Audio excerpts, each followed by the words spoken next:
So Isa, we're going back to Norway in just 5 weeks. Do you know the name of the town we live in Norway? Kampung. What's Kampung, Isa? Wait, I forgot what it's called. Kampung is village in Indonesian. Oh. It's called Eistesa.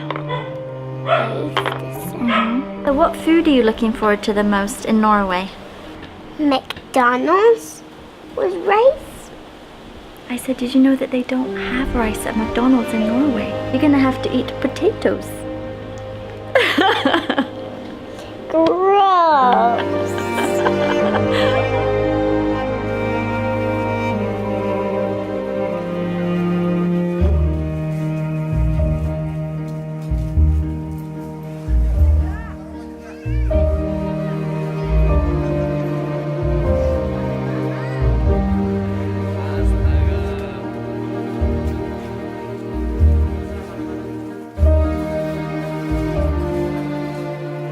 My name is Esther. I live in Indonesia with my husband Daniel and our 3 kids.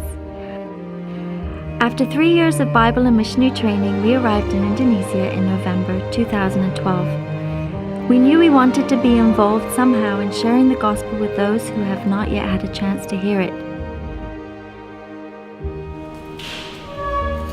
Our first months in Indonesia were as expected. We were tired, constantly trying to meet our own expectations of language and ability to function as a family in a culture very different from our own. Just a few weeks after arriving in Palu, I fell very ill and was unable to walk for several months. That was almost 4 years ago, and I'm still struggling with the effects of it. Honestly, there are many times I have wondered why I'm still here and what the point is in continuing.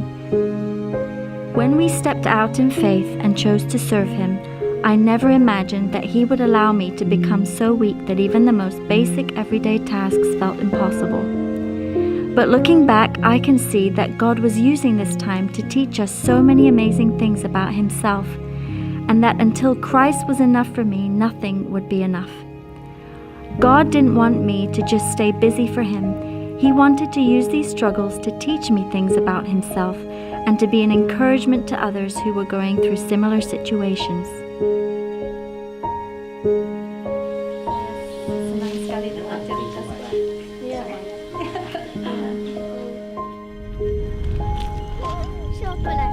Samson joined karate classes a couple of years ago at the local school.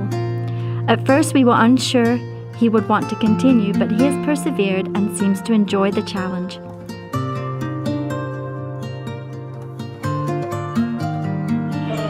Of course, all the commands and the way that they explained things was quite hard for him to understand, and it was very fast.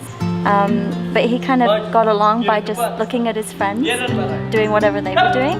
And I don't think the teachers necessarily realized how little he understood. But over time, he understood more and more. We definitely noticed a big improvement and a lot more confident in his Indonesian than he was in the beginning. Ariel and Samson have also recently started piano lessons, which they really enjoy.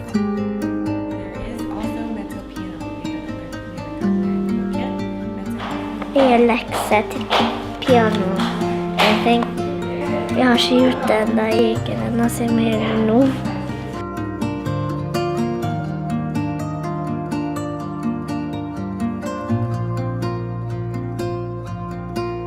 It has not always been easy for them to fit in with the culture here in Indonesia, especially in a city where it is very easy to cut yourself off from people.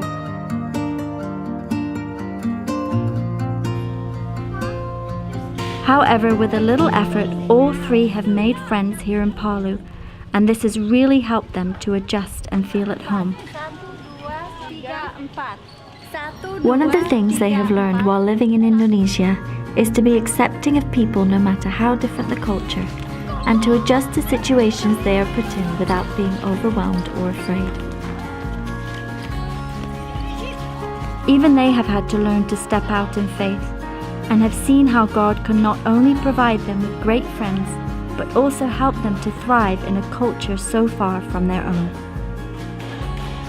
As we began to look for ways to be involved with the local church here in Palu, we saw an opportunity to begin teaching and discipling the young people who come to town to continue school. Jag ska göra det klart till alla som kommer till att lära mer om Gud. Most of these kids are from Wana and Laoje people groups. They meet here regularly every Thursday night, but tonight's a bit special because for the first time they're going to be the ones teaching, and they're going to start from the very beginning from Genesis in the chronological teaching. So this is a first, so we're very excited. These young people often come with a very poor start in school and little idea of what to expect from life in the city. This can make it an unsafe place for them to live in without help and guidance from people like our Wana co-workers here in town, who are responsible for a dorm of around 20 kids. More than anything, our goal is that these young men and women develop a clear understanding of the gospel, their position in Christ and how that applies to their lives, so that they can be a light in their schools, universities, or wherever they may end up.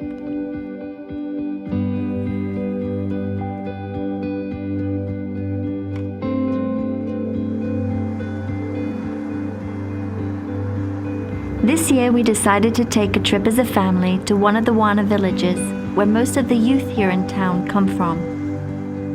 So we've been traveling for one day by car, and we barely made it to a village called Watasongo because our brakes failed, or something happened to our brakes, so they weren't working. And now we're waiting for the canoe. We don't know when it's coming or if it's coming. Mamma fortalte nettopp at de har sett krokodiller her ved elva før. Det skummelt. The most exciting part of our trip to Wana was no doubt the canoe ride. I had never experienced riding up rapids before, and the scenery was beautiful. After a couple stops and some engine trouble, we pulled up to a riverbank, unloaded, and began the short hike up to our destination. The village of Wontowo was where the next Wana conference was going to be held. This was an opportunity for us to get to meet some of the parents of the youth we work with in Palu and understand a bit more about their background and where they have come from. The children immediately made friends who barely left their sides, even when they were supposed to be doing school.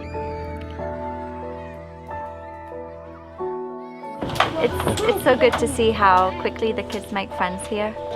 Within the first day, they were already playing with a group of friends and communicating in Indonesian and, running around. We'd barely seen them, so it's really encouraging.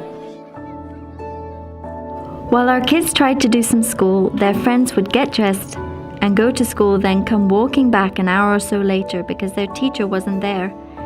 This happened the first 3 days until most of them just decided not to go at all. It became even more obvious to us how hard it must be for these children when they come to Palu with such a difficult start to their school life.